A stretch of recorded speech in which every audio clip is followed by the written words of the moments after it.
Hello to everyone that is watching this video. We are from Group 1 Subgroup 4 and we are going to present our reflection on the journal titled Waste to Energy, Valorization of Spent tea waste by Anaerobic Digestion. We begin our video presentation with the summary of journal article with title Valorization of Spent Waste by Anaerobic Digestion. Firstly, I will be discussing about the introduction or the research background of this study. Bioeconomy is the strategy that allows the conversion of renewable biological resources and waste into the bio-based product such as bioenergy. Let's first identify what is anaerobic digestion actually means. Anaerobic digestion is a well-recognized and proven technology by which biodegradable organic matters are decomposed with the help of bacteria in the absence of oxygen. Then it creates biogas as a byproduct. While co-digestion is involved the mixing of two or more different feedstock in a suitable portion to obtain a complementary characteristic of the feedstock. Next, I will be discussing about the problem statement of this research. Global tea production is increased due to the increases of the tea consumption. Therefore, it gives a rise to a huge amount of spent tea waste, which lead to a serious waste management issues. Spent tea waste is disposed into open land, and discontinuous disposal of spent tea waste will cause the increases of anthropogenic gases and pollutions. The objective of this study is to determine the feasibility of using the spent tea waste as co-substrate for the anaerobic digester treating with cow manure. Next, to find an optimum mixing ratio of cow manure to spent tea waste as well as the impact of the IS ratio. Now, we are going to proceed with the methodology of this study.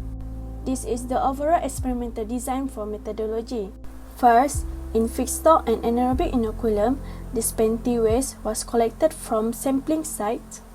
Second, in microbial community structure of anaerobic inoculum, microbial community structure of the inoculum was analyzed by RNA sequencing. Third, for biomethane potential assay, co-digestion of the spent tea waste with cow manure were assessed for 7 mixing ratio. Lastly, the biomethane yield of feedstock in various combinations for inoculum and substrate ratio were measured. Next is results and discussions. First, for microbial commodity compositions of anaerobic inoculum, we have two corner charts. First, for corner chart A, show bacterial commodity compositions. As you can see in the chart, it was dominated by 66% of Chlorophyceae, and also 5% was composed by Dermatogay and Ethibacteria species. Next, for corner chart B, show methanogenics of archaeal commodity compositions at phylum, class, order, and family levels. The sequence were assigned to Thermoplasmata by 41%, Methanobacteria by 22%, and lastly, Methanomycora by 37%, which most of the members of Methanomycrobia produce methane by releasing carbon dioxide using different electron donors, especially hydrogen.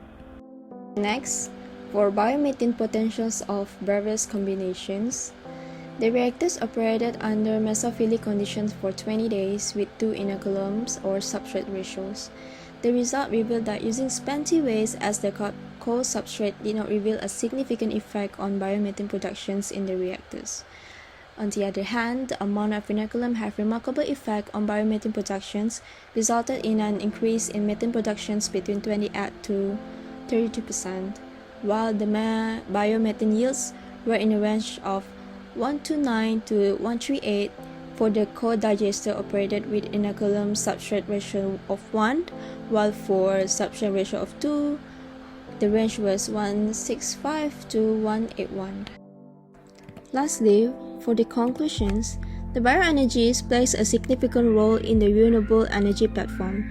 The optimizations of the conditions for local feedstock is an important step in the development of bioenergy.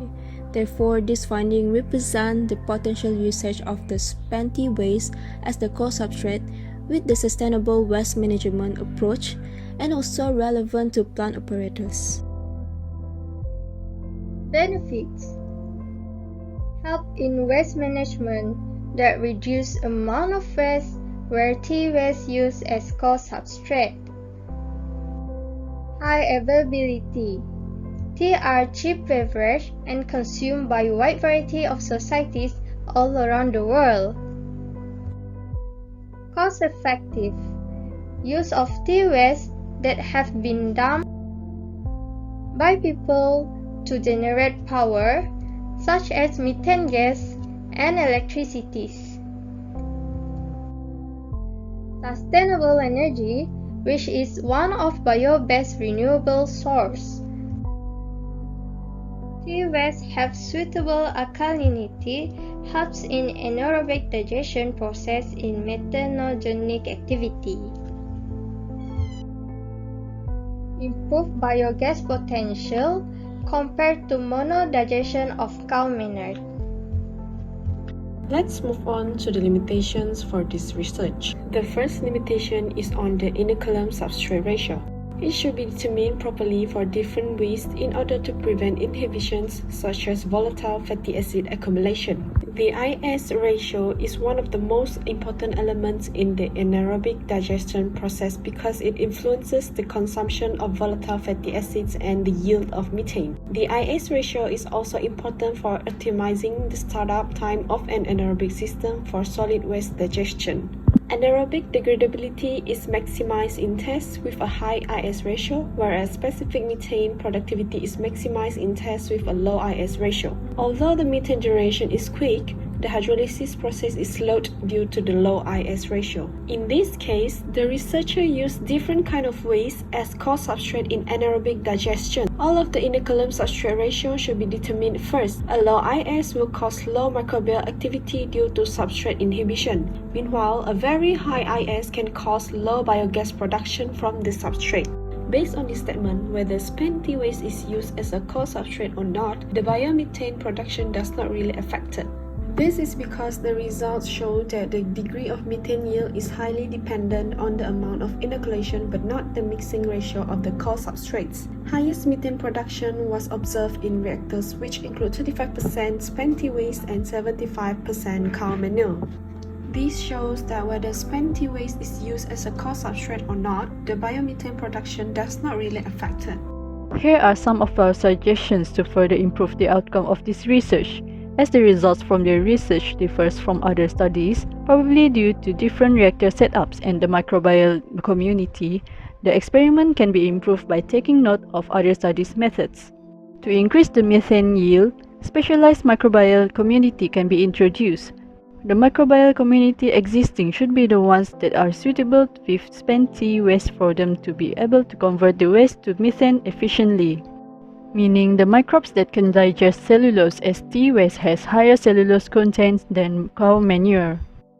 Another way to improve the experiment outcome is by mixing the spent tea waste and cow manure in the bases of mass instead of in the bases of volatile solids.